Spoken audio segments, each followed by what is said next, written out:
I recently audited a pipeline that had over 130 tasks, all chained together in a single massive job. When it failed, and it always failed, it triggered a half-day recovery event. The data team burned salary scrambling to untangle the mess. But the real hemorrhage was that on the sales floor, reps lost the conversion data that they needed to close real deals. And the company burned hundreds of dollars a day spinning up massive compute just to rerun batch transformations that had already succeeded, because that pipeline had no checkpoints. A failure at task 129 meant starting over from task 1. If you are building data pipelines this way, you're not an engineer. You are an operational liability. Today, we are tearing down the architectural collateral damage of monolithic orchestration. We are going to look at how to break these jobs apart into modular structures and the exact idempotency trap that catches senior engineers when they try to fix it. Let's diagnose the structural failure. This 130 task nightmare is what I call the domino monolith. It happens when developers prioritize keeping everything in one file over infrastructure reality. They tightly couple heavy CPU-bound transformations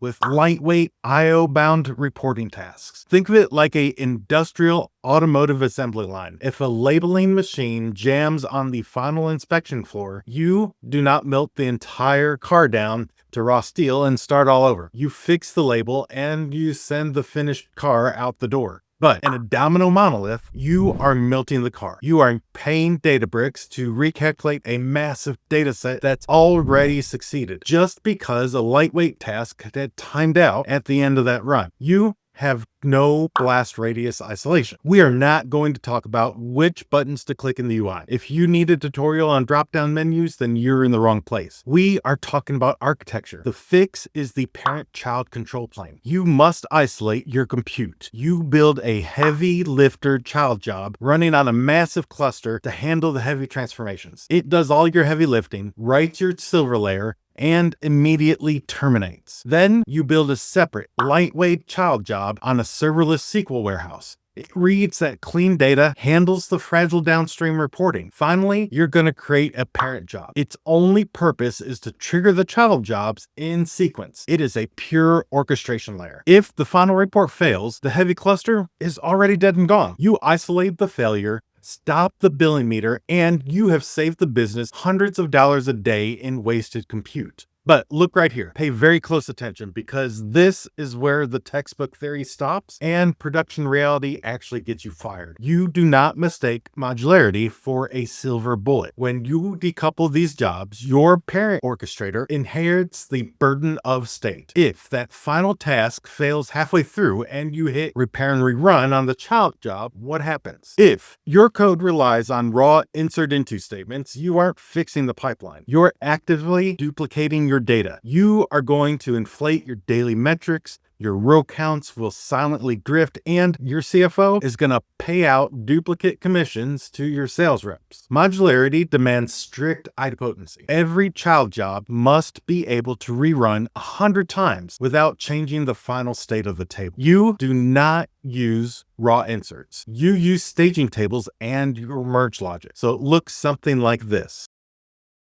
If the pipeline fails, you fix the bug. You hit rerun, the pipeline overwrites the partial data, and the state remains perfectly accurate. Stop writing monoliths that end up bankrupting your business. Break up your compute. Isolate network tasks from your memory tasks, and enforce idempotency at the database layer. We don't just build pipelines. We build data assets that the business can trust. And if you want to learn how to actually create resilient data pipelines, check out this video right now.